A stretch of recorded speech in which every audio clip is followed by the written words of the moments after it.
My dear friends, welcome back to my course, World History after the 1500s. Today we're going to explore Cold War, the period of Cold War that roughly lasted from 1946 to 1989.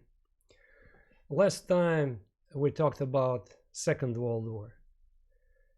We also mentioned that Second World War, which was initiated by Nazi Germany and Stalinist Soviet Union, later escalated in a war of two groups of countries against each other. On the one hand, there was National Socialist or Nazi Germany, her ally Italy, and another ally Japan. And on the other hand, we have UK, we have the United States, and strange as it may sound, the Soviet Union, the most brutal dictatorship, which was attacked by Nazi Germany on June 22nd, 1941, and that's how Stalinist Soviet Union turned out to be a victim of the Nazi invasion and eventually joined the United States, UK, fighting against German Nazi and their allies. And in all history books, it later was included that the Soviets were allies, and it was downplayed in history books that Soviets originally in 1939, September the 1st, were also a contributing factor to the beginning of the Second World War, because the Soviets concluded a peace pact with Nazi Germany in August 1939. They divided Eastern Europe, and this opened the doors to the Second World War. But since the Soviet Union ended on the side of the United States and UK, so it was also a winner.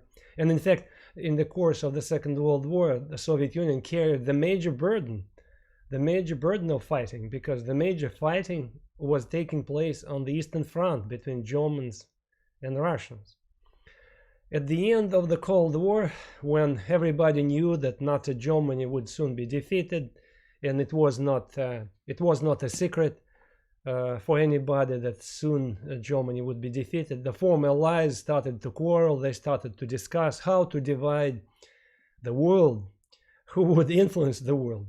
And eventually, arguments about how the post-war world would be treated, who would influence what area, provoked a conflict between former allies. On the one hand, the Soviet Union, communist country; on the other hand, UK and the United States. And this eventually triggered so-called Cold War, which, I repeat, lasted from 1946, and I will tell you why we chose this date, 1946, as the landmark date, and the war, Cold War, which ended in 1989. And again, I will explain to you why we picked up this date this year, 1989, to mark the end of the Cold War. So let's turn to our class, to our material. Talking about the end of the Second World War, I don't want you to write down too much. Just look at this slide. I packed here a lot of information.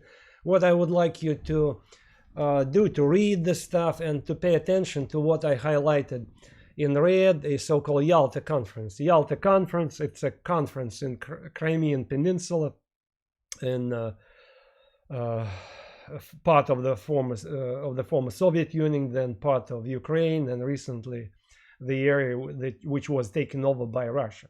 So here in the resort area called Yalta, FDR, Franklin Delano Roosevelt, Churchill, Prime Minister of UK, and Stalin met each other, and they decided how to treat Germany that soon would be conquered. So how to divide Germany and what to do with the liberated areas of Europe.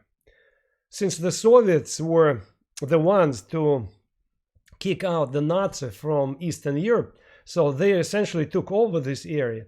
But UK and the United States demanded from the Soviet Union to hold free elections in Eastern Europe. And of course, Stalin readily agreed to do it, but in reality, he never wanted to observe this promise. He never wanted to fulfill this promise. Instead of holding free elections in Eastern Europe, he planted there his communist puppets, communist dictators in all these countries which were occupied by the Red Army in 1944 and 1945, such as Poland, Hungary, Romania, Bulgaria, part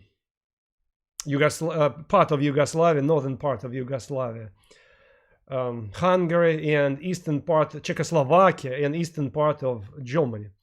Germany itself was divided. Germany itself was divided between Soviet Union and UK and United States. The western part of Germany was to be occupied by United States, UK, and France. Eastern part was to be occupied by the Soviet Union. Okay, so here you can see this picture of these three leaders in Yalta, Crimea, Churchill, FDR, who was already deadly sick soon. He was to die, and he was replaced by Harry Truman, his vice president, okay, in 1945. And Stalin, right here. Remember, I told you last time that the United States government expected that soon after the war would be over, there might be peace, prosperity between their two nations, the United States and Russia. There would be trade, and eventually they entrusted the Soviet Union, because the assumption was that since we were allies during the Second World War, by default, in the wake of the Second World War, so two nations would be trading, would be keeping peaceful relationships. But it was not the case, because Stalin, the dictator of the Soviet Union, never believed in peace between the capitalist West and communist Soviet Union. He believed that sooner or later there would be a war. Okay, so he never trusted the United States. But I repeat, among so-called New Dealers, people who surrounded FDR, there were a lot of naive people who believed in this peaceful relationships between the USSR, the Soviet Union, and the United States. UK, England, they knew better. The Churchill knew better. He realized that Stalin was a monster who actually as evil as Hitler, and as Hitler was defeated, so now Stalin was to become the major enemy. But in the United States, there was not yet this realization, so it took time for them to realize. I mentioned this name. I mentioned this expression, long telegram, I think, last time. If I didn't, so keep it in mind. In 1946, to find out what the Soviets were up to, the United States government asked the U.S. ambassador to the Soviet Union, George Kennan, that's his picture, George Kennan, to describe what was the mindset of the Soviet leadership, mindset of Stalin. What was their attitude to the world after the war? Were they going to do peace, to continue this friendly relationships with the United States, or not? And he responded with a long telegram. That's why it became known as long telegram. It's about 5,000 words, where he described the intentions of the Soviet government, where he said that Soviets were paranoid, they never trusted the West, they simply concluded an alliance with us during the war, since Nazis were their enemies. They now live in expectation of the war, that soon there would be a war between the West and the East, that Stalin never trusted the West. In fact, Russia, argued George Kennan, was quickly insulating herself, trying to shield herself. Stalin was paranoid. He shut down all the borders, and it's an autocratic government, it's a dictatorship, and it's the same like Nazi dictatorship. So we shouldn't trust Stalin. That was his message of George Kent, message of this long telegram. But I repeat, in the United States, there were still some people who didn't buy this, okay? So we have in the US government, among the US intellectual elite, in universities, in part of the public, so-called useful idiots. It's an expression that was introduced. People who trusted the Soviet Union blindly believed that Soviet Union was a normal country like any other country in the world, and since the Soviets were allies of the United States, they were equally good, okay? So these naive Americans, we would say, useful idiots.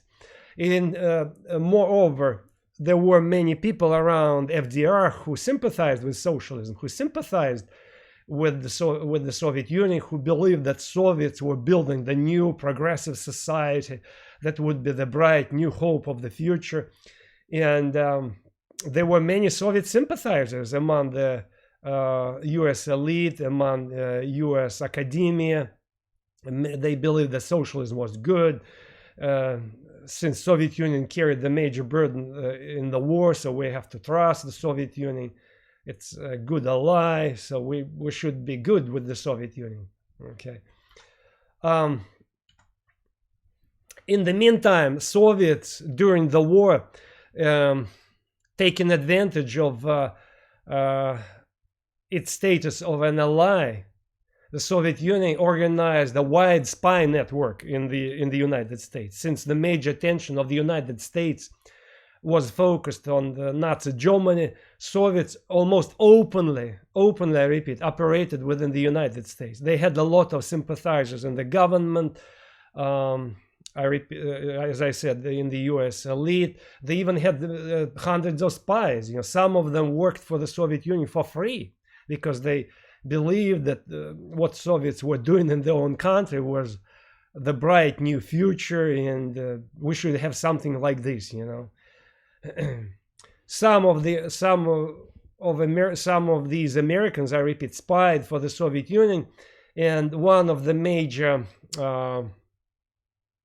coups of the Soviet military intelligence was stealing US nuclear bombs. So Soviets stole the secrets of US nuclear bomb, and using US blueprints, they were able to manufacture their own nuclear bomb. Originally, as you probably know, in the United States, they were able to test the nuclear weapon in 1945, and for 4 years, the United States was the only country in the world which had this powerful bomb, and Stalin was very paranoid, so he in charge his secret police chief to steal as soon as possible the secrets of the nuclear bomb, and hundreds of Soviet spies were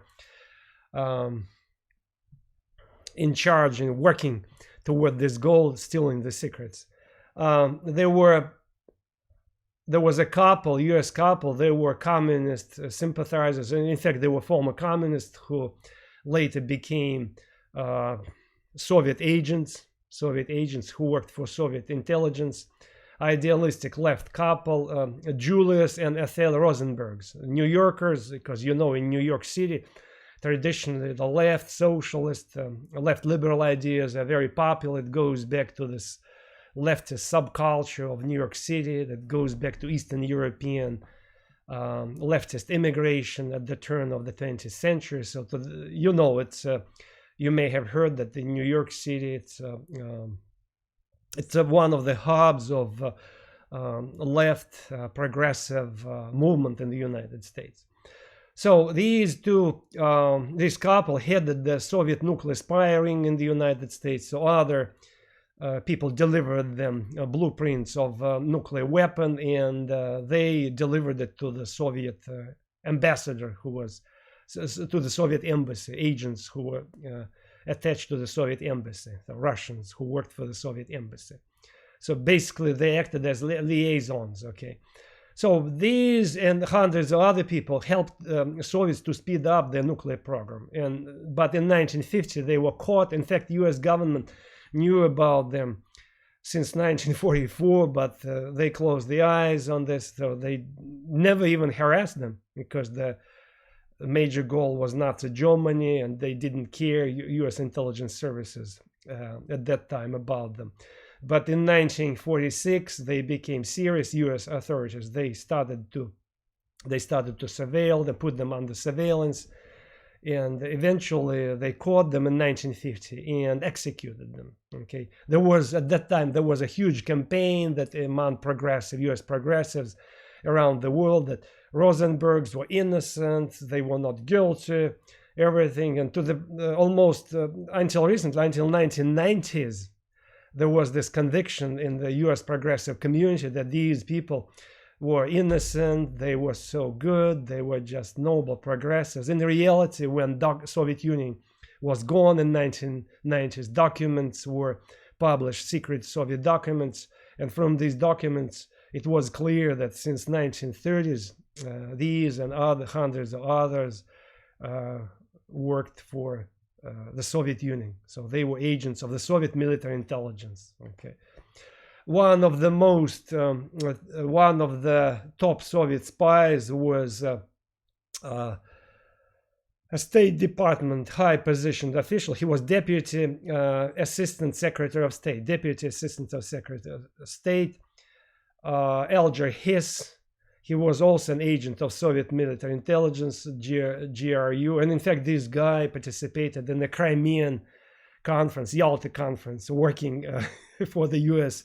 delegation. So he was whisked for 2 days to Moscow, where he was awarded an order of Lenin. So he received from Soviet military intelligence an order of Lenin for his accomplishments, and then brought back to Yalta to accompany back to his U.S. delegation. So he believed in socialism, spied for the Soviet Union. He was an idealist, New Dealer. Okay, another top U.S. official who spied for the Soviet Union was Harry Dexter White. He was a highly positioned official in U.S. Treasury Department. He too believed in socialism. His role was to provide Soviets with authentic plates to print German marks, it's German currency, in the post-war Germany. Western Germany was occupied by the United States, and United States printed special money, so all Nazi money was abolished, and instead U.S. occupation regime printed new German marks. Okay, and the plates for these marks were made, carved in the United States. So this guy, Harry Dexter White, gave Soviets original plates, and the Soviets actually in Moscow printed $13 billion. I mean, Deutsche Marks, but if you convert this money into US dollars, it was $13 billion. So and the Soviets brought secretly, of course, used this money illegally in Western Germany and some other parts of Europe, since it was available currency, purchasing whatever they needed. So Soviets basically were rewarded by this guy with $13 billion. It was profit for the Soviets. Ironically, this guy, Harry Dexter White, he was one of the architects of International Monetary Fund. It's a powerful organization that still functions to the present day. He was one of the creators of World Bank that still works to the present day. When he was caught in 1949, he jumped from the wind. He committed suicide. When did the Americans wake up to the Soviet, whatever Soviets were doing behind the scenes? You know, when they were so naive.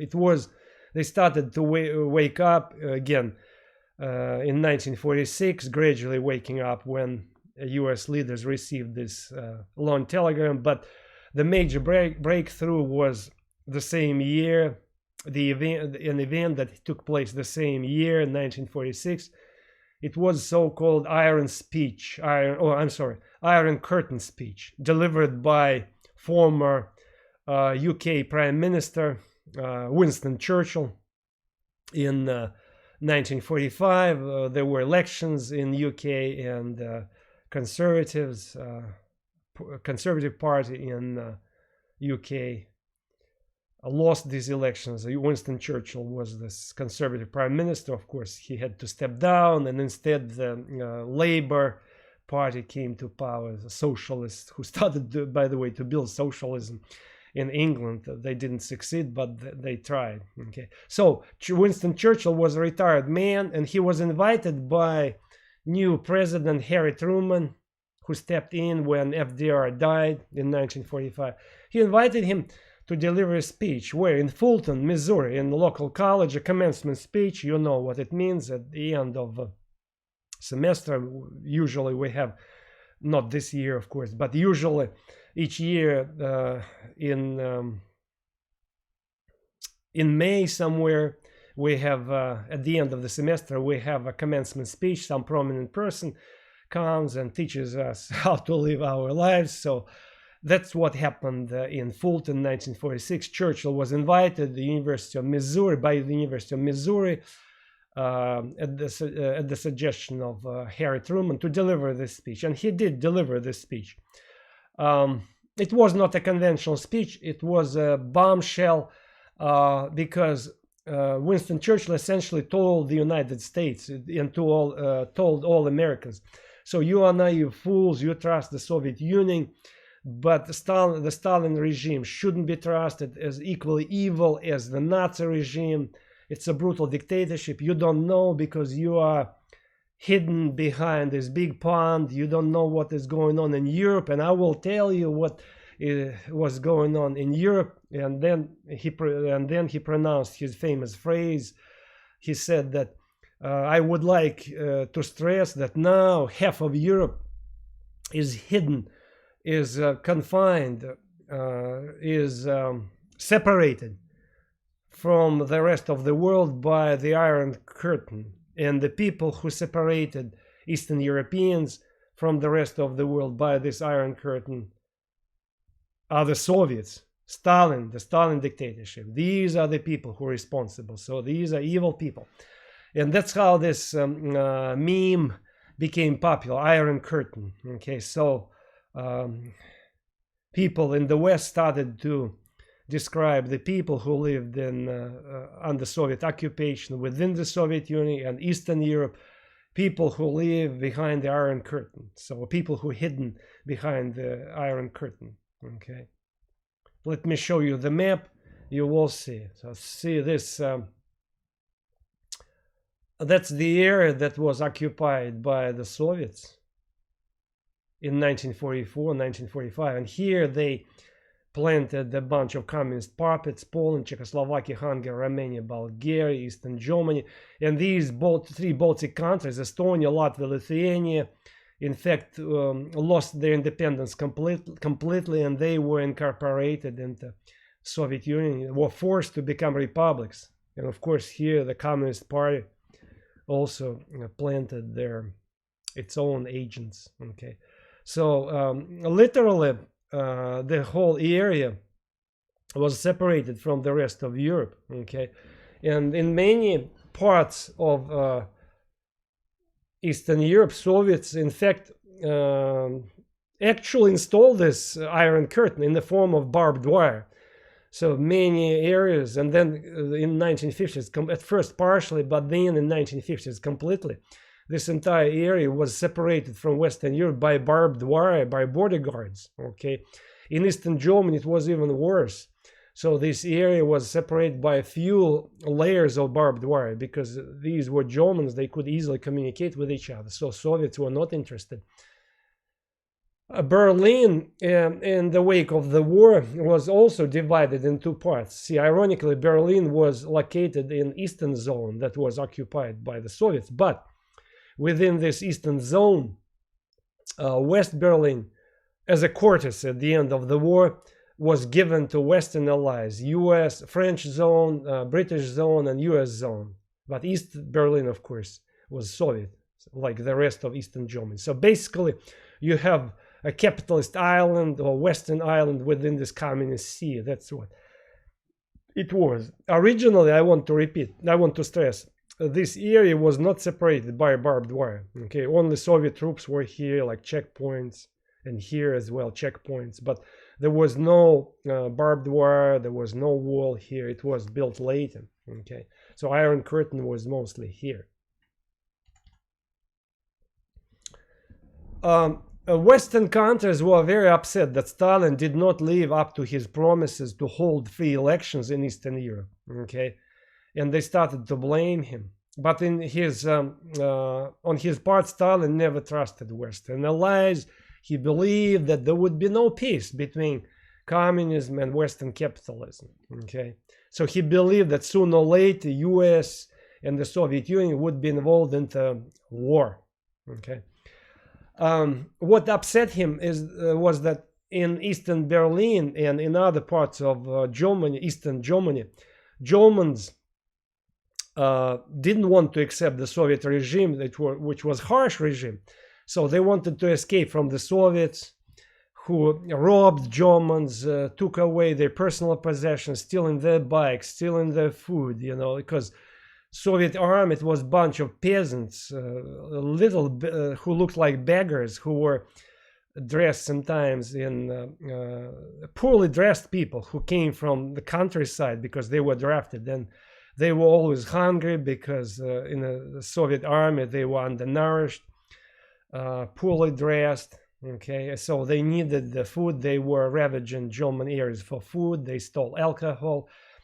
So one of, I don't have it here, but one of the famous images, if you Google Soviets in Berlin, you will see images. You will see a famous image when the Soviet soldier grabbing a bike from a German woman trying to steal it. You know, so basically Germans hated the Soviet presence, and many of them wanted to escape. So Stalin decided where did they want to escape? Since Western Germany was separated by barbed wire, West Berlin was the only area that was still open. Somehow they could sneak around the Soviet checkpoints. So Stalin decided to seal West Berlin completely from the rest of Eastern Germany. He declared blockade of West Berlin. He cut electricity, he cut water, and stationed a few layers of Soviet troops, occupational troops, around West Berlin. It was literally sealed, so nobody could get in, nobody could get out. And he wanted to force Western troops and Germans to kind of escape somehow, to retreat to the west, and he wanted to seize West Berlin, essentially. He wanted to intimidate Western allies into submission. But US decided to overcome this blockade. They spent $3 billion. It's a lot of money, because think about it. $3 billion in 1940s, and at the end of 1940s it was almost $30 billion. Okay, because you know, because of inflation, paper money loses its value. At that time, $3 billion cost more than present-day $1 billion. So US invested $3 billion to do airlifting. They airlifted water, brought electric generators, they brought food, they brought clothing. So basically, throughout the whole year, 1948, non-stop, in a non-stop regime, US airlifted all kinds of supplies to West Berlin. Okay, and the Soviets couldn't do anything. So eventually, in 1949, Stalin lifted the Berlin blockade. He simply he ordered to seal the area by barbed wire, not by using military. So that was his goal.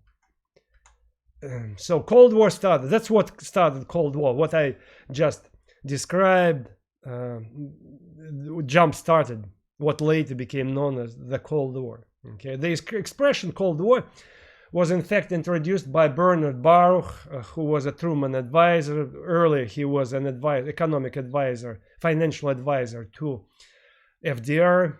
Okay.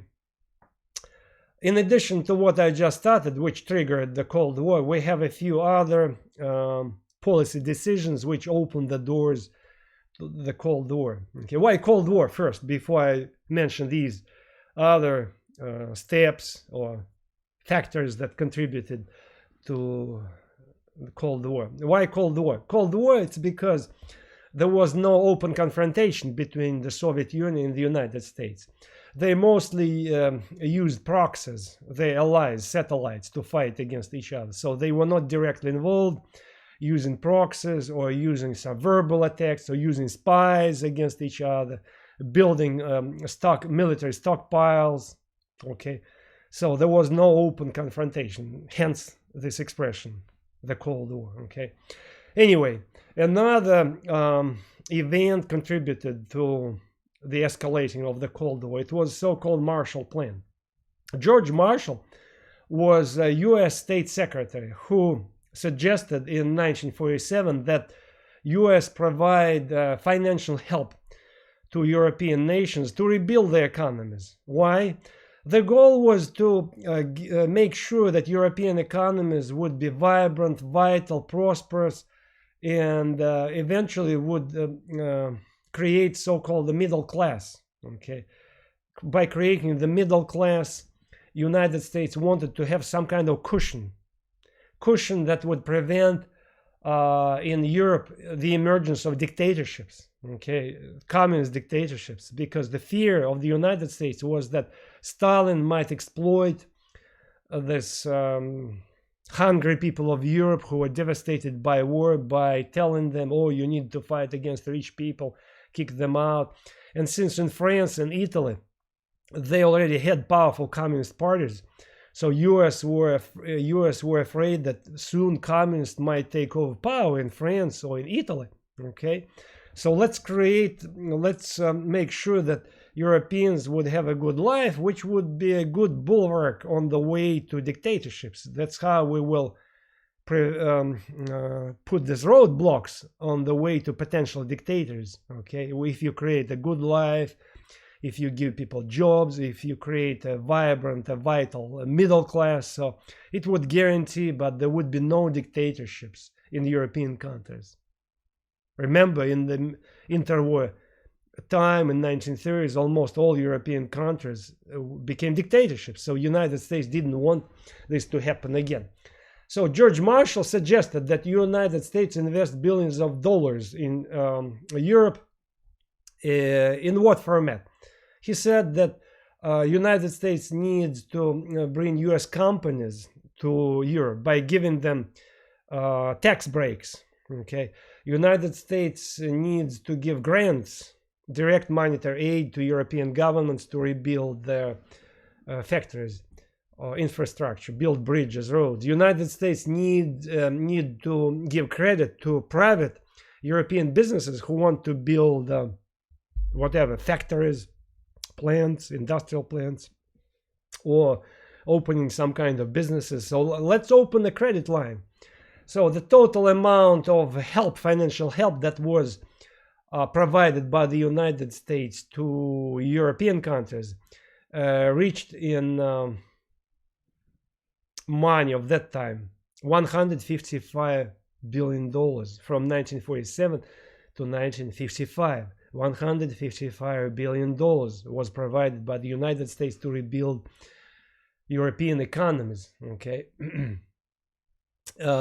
Originally, ironically, the Soviet Union and Eastern European countries were formally also invited to take part in this plan, but Stalin ordered his satellites to ignore this, don't accept this handouts from American imperialists. But of course, the biggest fear of Stalin was that US might get involved in the Soviet economy, and he didn't want the Soviet economy to be controlled somehow by Americans. So he wanted to completely seal off the Soviet economy, and that was it.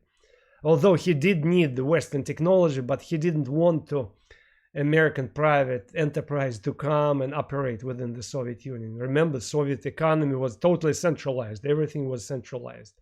There was no private enterprise. It was private property was forbidden in the Soviet Union.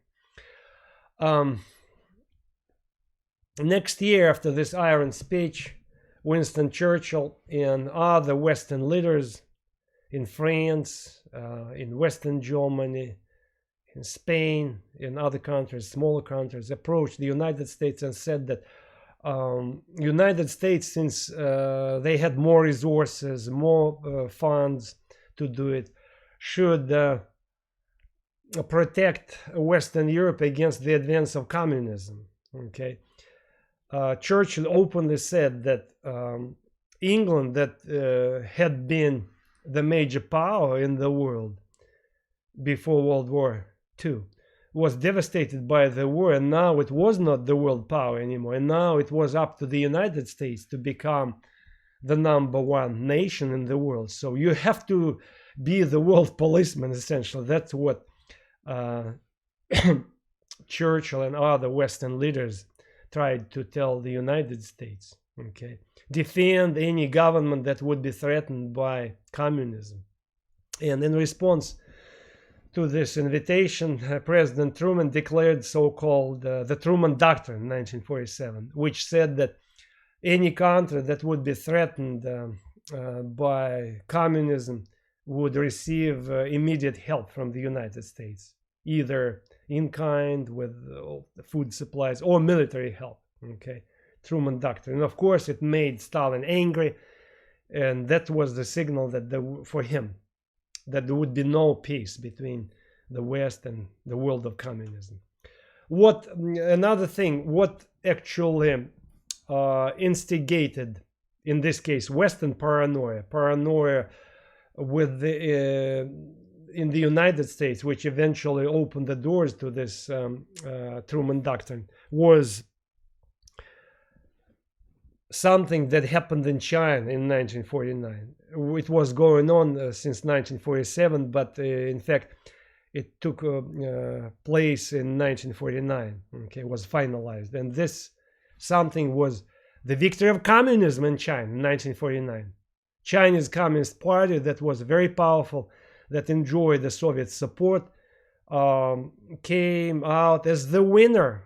There was a civil war. Originally, it was the war between the Japanese and the Chinese people to liberate China from the Japanese occupation. Of course, you know, Japan was quickly subdued in 1945. By whom? By the Soviets, who took over northeastern part of China, and by Americans who dropped these nuclear bombs on Hiroshima and Nagasaki. So Japan was out. And as soon there was a civil war in China between so-called nationalists who were backed up by the United States, and the communists who were backed up by the Soviets. And communists were the most popular force. Why? Because all Chinese peasants loved communism. Strange as it may sound. Why? Because Chinese emergent Chinese dictator, his name was Mao Zedong. Here you can see his picture, Mao Zedong. See, even he tried to imitate Stalin in his manners and his clothing. See, in his kind of military style tunic uniform that was a popular garb worn by Stalin. So Mao imitated his dress style. Okay, and also the red flag, the Communist Party, and nomenclature, all blueprints of Stalinism, whatever existed in Soviet Union, was cloned, copied by Chinese communists. And as I said, Chinese peasants loved communists. Why did they love communists? Because communists said, we're going to take land of landlords and divide among you peasants. And originally that's what they did. But later, they did the same what Soviets did in 1930s. They, after a few years, they took away all the land from peasants and created collective farms. They call them communes. So Chinese peasants, like Soviet peasants, lost all the lands and they became state serfs who couldn't do anything, who were forced to fulfill governmental quotas to produce certain amount of grain that communist state forced them to grow. But they had no idea of this originally. That is why they supported communists against so-called nationalists who supported landlords, a middle class, a small middle class in China. And since total peasant population wanted communism, so Chinese communism was not imposed on China, unlike Eastern Europe. It was brought by the Chinese Communist Party itself. Okay, it was backed up by the grassroots support. There was no way for a small nationalist movement in China, backed up by the United States, to win this war against communists. But back in the United States, Truman was blamed for losing China. He was blamed although it wasn't his fault, he couldn't. How could he lose China when there was no way to win this war, since majority of Chinese population, who were peasants, supported communism? So what could you do in this case? But there was a general fear that communism was advancing to the Western countries. Okay, and this fear was to some extent justified, because look, China was the most populous country in the world. So right now, as you know, it's 1,400,000,000 people, but at that time it was about 900 billion. I'm sorry, 900 million people lived in China at that time, by 1949. So what you have? You have the Soviet Union that had population of about 150 million people, plus almost 1 billion of Chinese who joined the world of communism. What you have? You have half of the globe going communist. And of course, it scared the US government, it scared the European allies of the Soviet Union. Okay. Oh, I'm sorry. It scared the European allies of the United States. And there was a general fear in the United States. Originally, remember, there was a lot of sympathy for communism, socialism, for Soviet Union. But not anymore. Now it was the fear that China, Soviet Union would be advancing, squashing the freedom all over the world. Okay. In response to this advance of communism, the United States and her Western allies, such as United Kingdom, France, Italy, Western Germany, Denmark, Norway, Iceland, Netherlands, Canada created a military alliance called NATO. NATO is an abbreviation, as you know, which means North Atlantic Treaty Organization. Okay. Although later Turkey also joined this, so it's not exactly Atlantic. Turkey was a member too. In response to the Western military alliance, Soviets also decided to reply. They created so-called Warsaw Pact, 1955. It's a military alliance of communist countries against the Western countries. It was the Soviet response. So, I'm sorry. So in this case, the whole world was divided in two enemy blocks. Look at this map. So two military blocks. In Europe, it was the Soviet Union and her Eastern European satellites, plus in Asia, China. And in the West, it was NATO. By the way, France also belonged to NATO, but she was able to reserve herself a special status. Okay.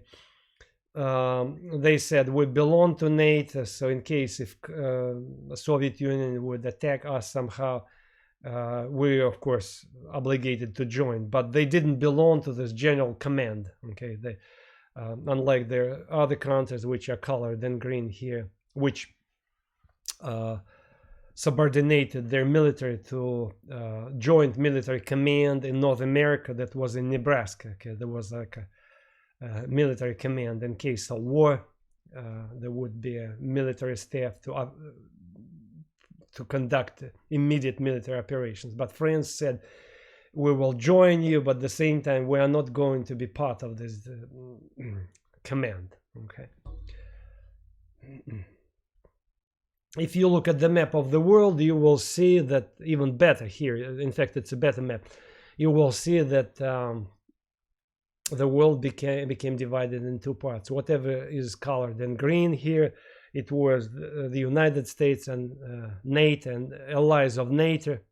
A lot of other countries, they didn't join NATO, but they informally agreed to ally themselves with NATO in case of war. So Latin American countries, Australia, okay, Pakistan, Egypt late also joined the West. But here, on the other hand, you can see Soviet Union, China, Libya, Ethiopia, Angola. So this map actually shows you what was going on in the world from 1950s to roughly 1970s. So how the world was separated in two blocks. Okay. Why do you see China here colored in light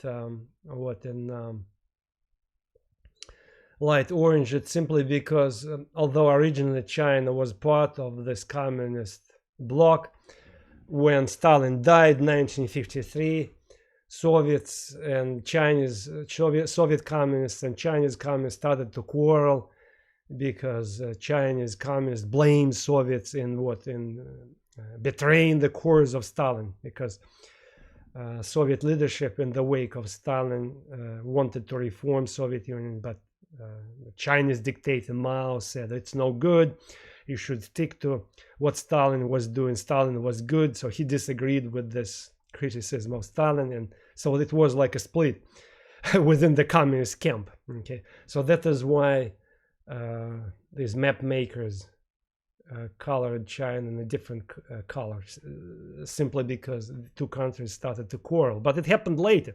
The quarrel happened in the middle of 1960s. So far, they were friends. They backed up each other. Soviet Union, until 1965, provided military help to China, built up military industry of China, built up regular industry. So it was a good ally of the Soviet Union. The first big act of the Cold War was so-called Korean War, a hot war that took place in the Korean Peninsula. What happened?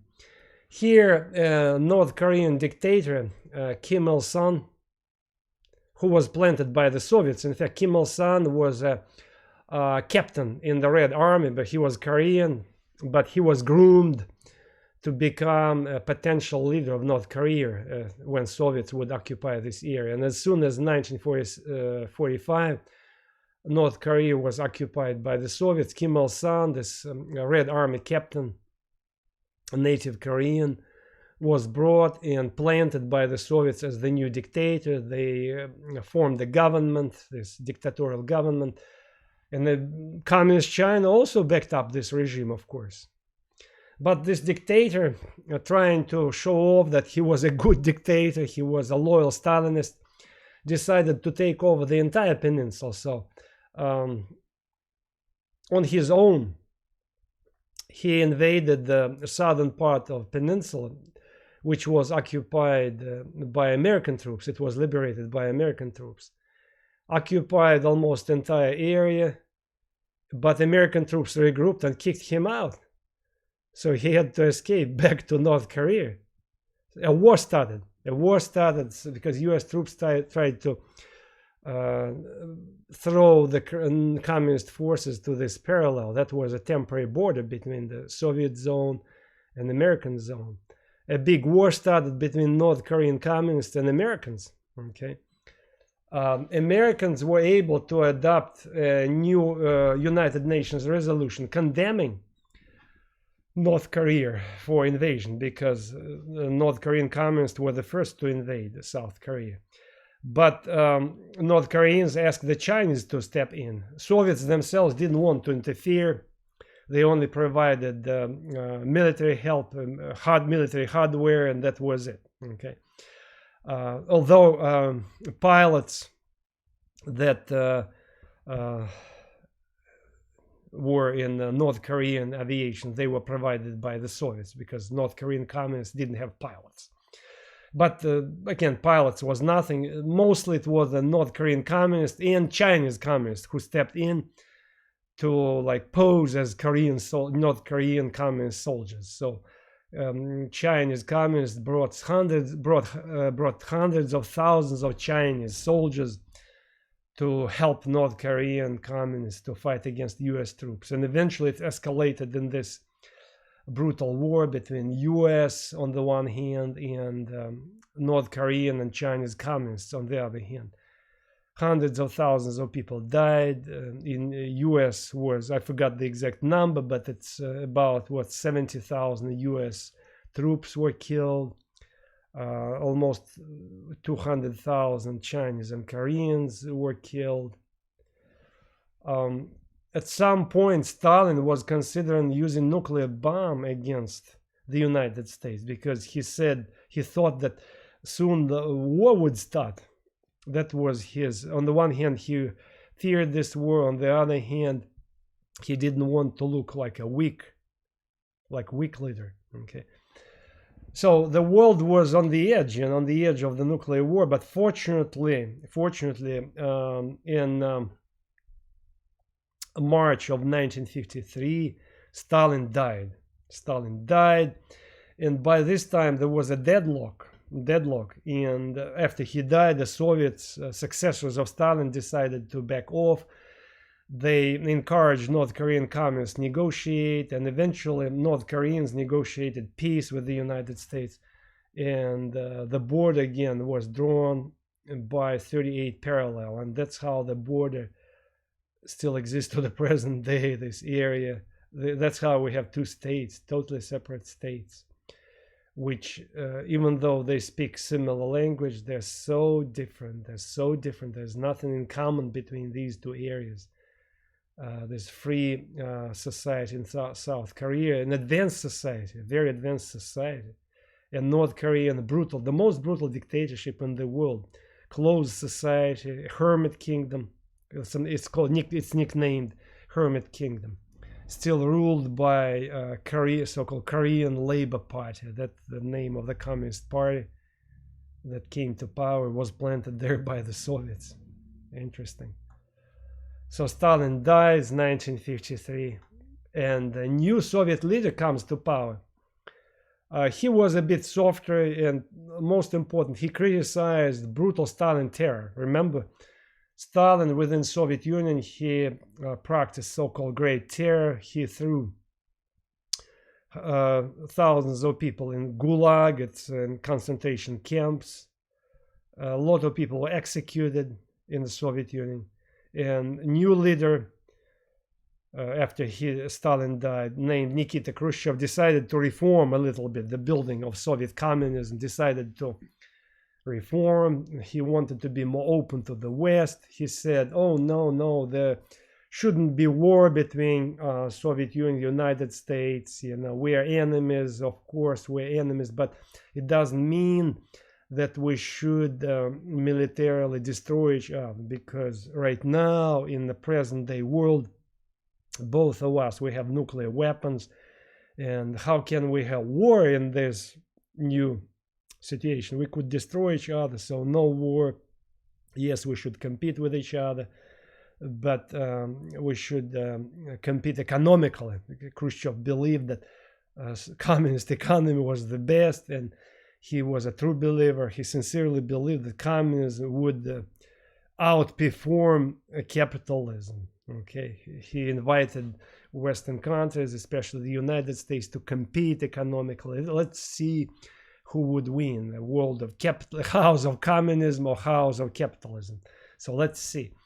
In international relationships, he started so-called peaceful coexistence. Let's trade, he said to the West. And the Western countries, of course, were happy to hear this. At the same time, of course, Khrushchev never backed off. He still considered, even though he started peaceful coexistence, at the same time, he never backed off in terms of military intelligence operations against the United States and other Western countries. The spy games continued, very much continued.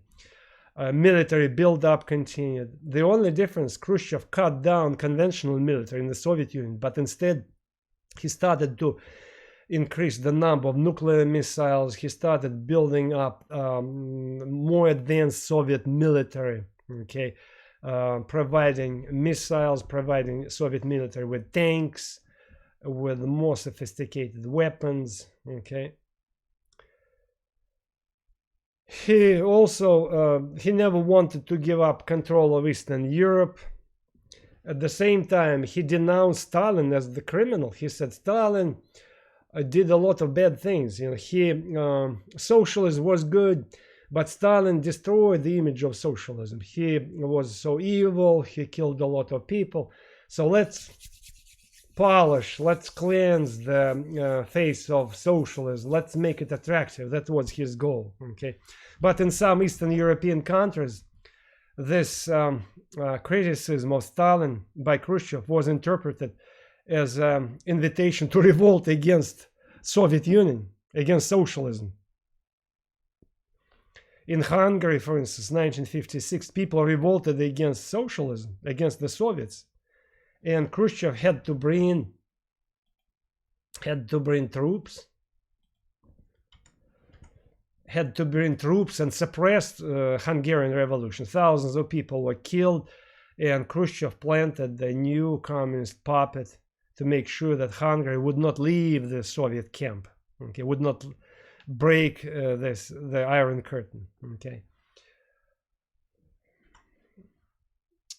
Many people started to vote with their feet, escaping. In Eastern Germany, there was real tragedy. I mean, tragedy for the Soviets. Thousands of people escaping to the West. They didn't want to live in the eastern part where they were brutalized by the Soviets, where they had dictatorships. So a lot of people were escaping either to West Berlin, especially because there was no, there were checkpoints, but you could bypass them.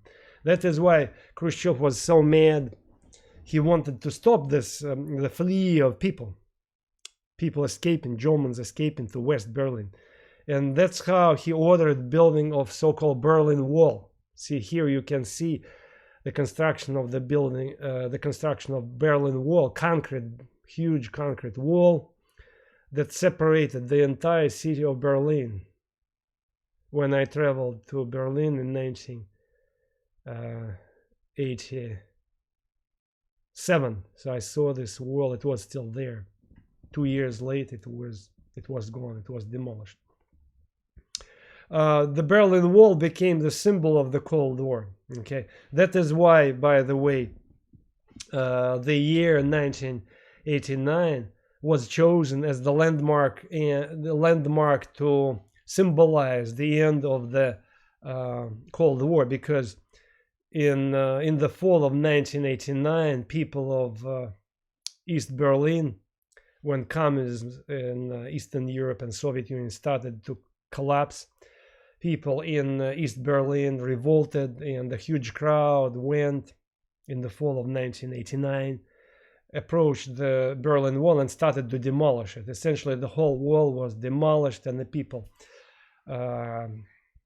went through the holes made in Berlin Wall, started to hug each other, met West Berlin people, so celebrated. And this day, the day when, or basically the month, November 1989, when Berlin Wall was demolished by revolting people of Eastern Europe, was chosen by historians to mark the end of the Cold War. Okay, so that is why we have this period from 1947 to 1989.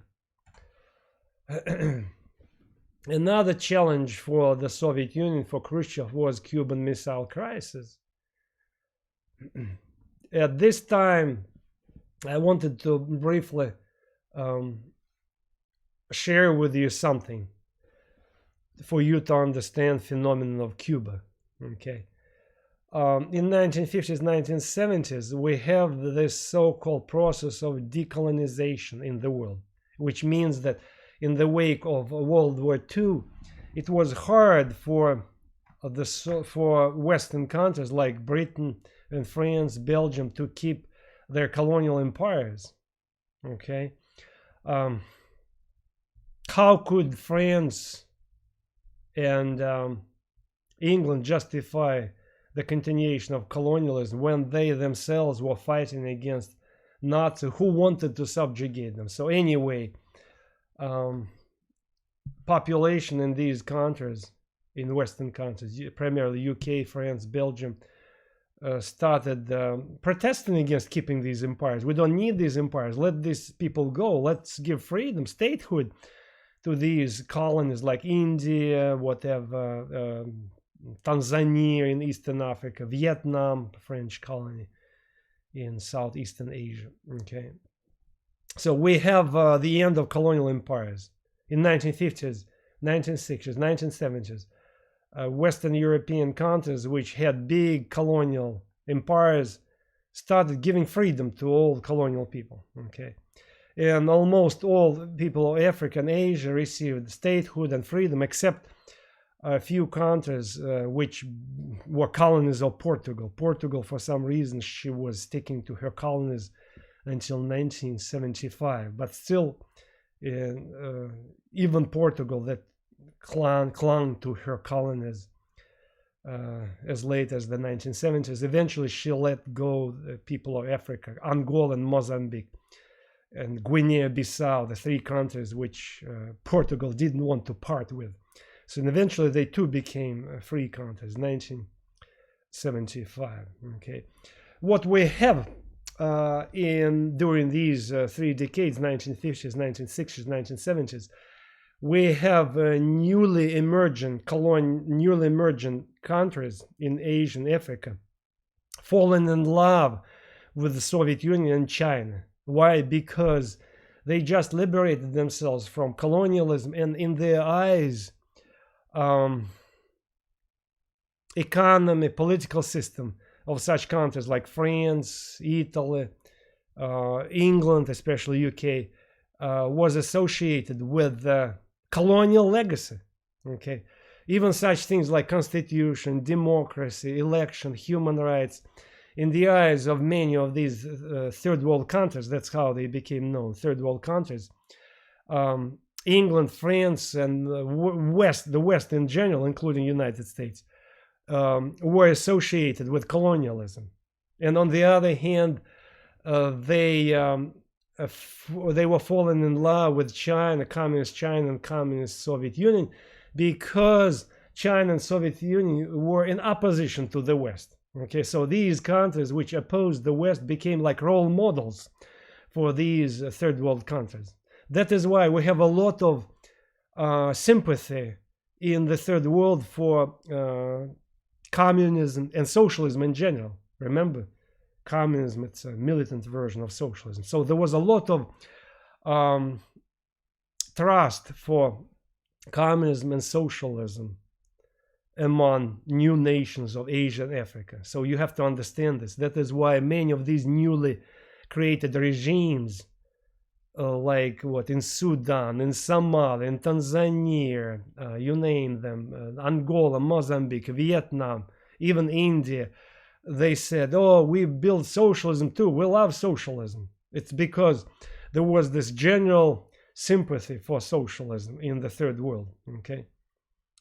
Because these two countries, China and Soviet Union, were challenging the West. But in the West itself, there was a lot of sympathies for socialism. England, I repeat, I told you in the beginning of this lecture that England in 1945-46 also declared socialism. Labour government seriously wanted to build democratic socialism. So a lot of English people also sympathized with socialism. In US, remember I just told you, there was a bunch of so-called New Dealers, leftovers from FDR New Deal, who also had the soft spot for socialism. So there was this general drive, which explains why these newly created regimes fallen in love with socialism.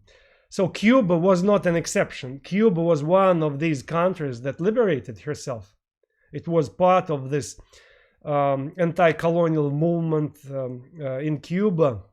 Cuba formerly was an independent country, but in reality it was a colony of the United States, because US business, US government actually ordered Cuban government how to behave, what to do. US business control tourist industry in Cuba, sugar industry. And this guy, Fidel Castro, whom you see on this picture, who kicked out a Cuban dictator, pro-US dictator named Batista, himself declared, Fidel Castro himself became a dictator. Okay, but he wanted to do something for the people in order to be a popular dictator. He wanted sincerely to do something for the people, and in the meantime to build up his power. Okay, so what he did, ironically, I want to mention this, ironically, in the beginning CIA supported him and provided him with guns because they thought maybe he would be a good dictator who would replace this corrupt dictator whom they also support originally. So they thought maybe we would make a change and it would be okay. But the new guy meant business, Fidel Castro, so he really wanted to call shots on his own. He didn't want to listen to the Americans, and eventually cut his ties with CIA after he came to power, and he nationalized sugar industry. He kicked out American companies from this island. He nationalized tourist business, so he kicked out American tourist companies, and made U.S. government mad. Okay, so United States decided to penalize him. They declared invasion. They invaded some Cuban paramilitary, was sent to topple him down, Fidel Castro, but they didn't succeed. Fidel Castro successfully fought back, and he enjoyed popular support. Why? Because he originally gave land to peasants. Again, the same scenario he played here. So originally, landlords' estates were confiscated, land was given to people, but late, of course, about 10 years later, he confiscated peasant lands and built collective farms like in the Soviet Union or in China, communes. So originally he was backed up by peasants and was a very popular man, Fidel Castro. Okay, but he needed a powerful ally, so he had nobody to turn to. So he decided to go to the Soviet Union and asking, "Help me against the United States. I want to be your friend." And to demonstrate his loyalty, to say that I'm one of you, Fidel Castro declared himself a communist. I'm a communist too. So that's the irony of the situation. Fidel Castro, originally, he was not a communist. He was simply a populist leader who wanted to do something for the people, and also he wanted to build up his power. Well, he loved power, of course, but he was a populist, wanted to be a popular dictator, and he did become a popular dictator. But he was not a communist. Originally, he even was suspicious of communists. Can you imagine? But of course, when he became friends with the Soviets, he legalized the Communist Party, and eventually he merged his movement with the Communist Party. It became one Cuban Communist Party. To support Fidel Castro, Khrushchev sends nuclear missiles to Cuba.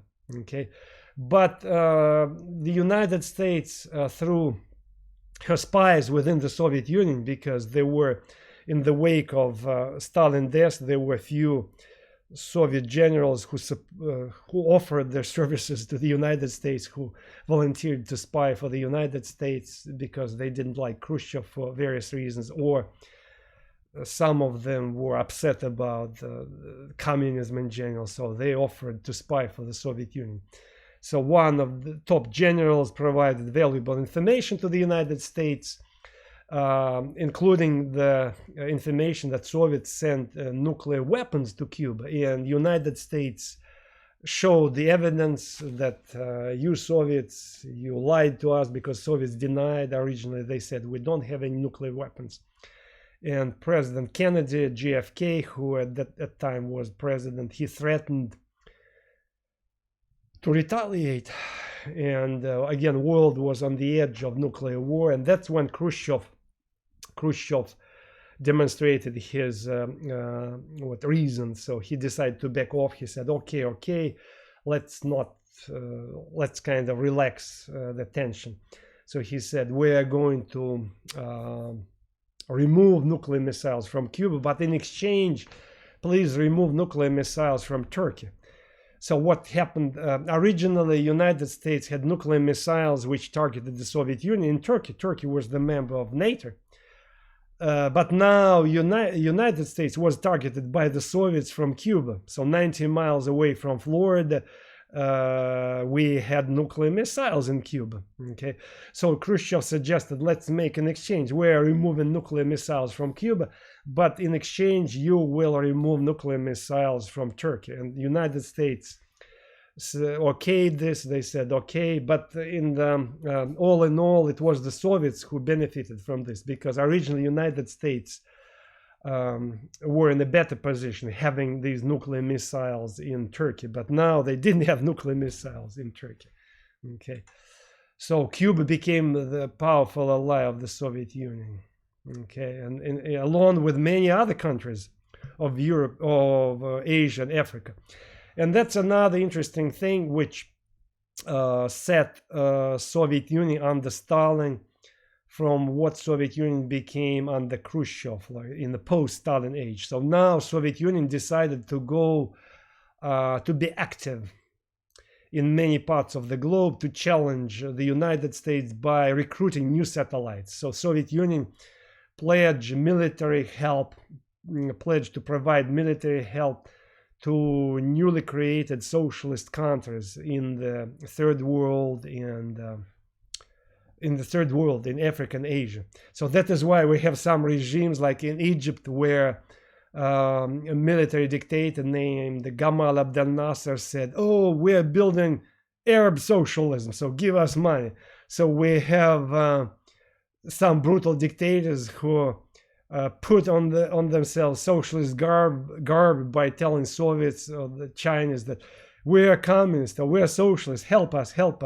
For instance, in Zimbabwe, recently, one of the most long-living dictators in the world, Robert Mugabe, died, in 2017, who was the president of Zimbabwe.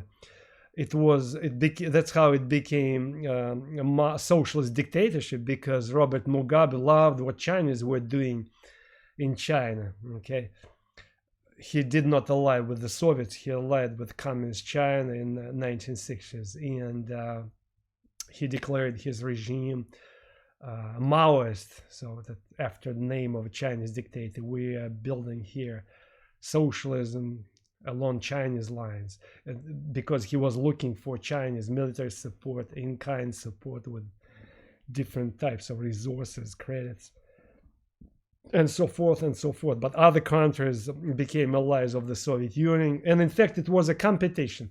So US and on the one hand, and China and Soviet Union on the other hand competed for third world allies, tried to tell the third world countries, come with us, so we would provide you more help. Americans on the other hand said, no, come with us, we'll provide you more help. And some shrewd dictators in third world, they benefited from this. There were some dictators who constantly switched the sides, on American side and the Soviet side, on Chinese side, taking money from both sides. Okay. By the way, in fact, the best example of this was not third world countries. The best example of such regime was Yugoslavia, where communist dictator Joseph Broz Tito, who had quarrels with Stalin, who separated himself when still Stalin was alive in 1948. This Yugoslavian, there was a country, if you forgot, there was a country before 1990 called Yugoslavia that united Serbia, Croatia, Montenegro, Kosovo, okay, Slovenia. This country was called Yugoslavia. It was a communist dictatorship, but a soft dictatorship, not as brutal as the Soviet Union or China. And the communist dictator of Yugoslavia, named Joseph Broz Tito, he had disagreements with Stalin and parted with him in 1948. So Joseph Broz Tito, after Stalin died, he made friends with the Soviet Union again. At the same time, he wanted to be friends with the United States, with the UK, and from all these sides, he received received financial help. Okay.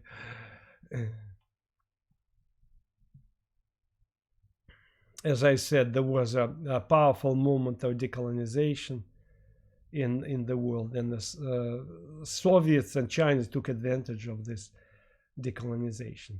Okay, especially China, as I said, was the most the big deal for the world of communism. Okay, communist revolution in China, it took place in 1949. Mao, this guy whom I mentioned, became the Chinese Stalin, the dictator, and imitating Stalin, he started his own collectivization campaign in 1958. He called it the Great Leap Forward.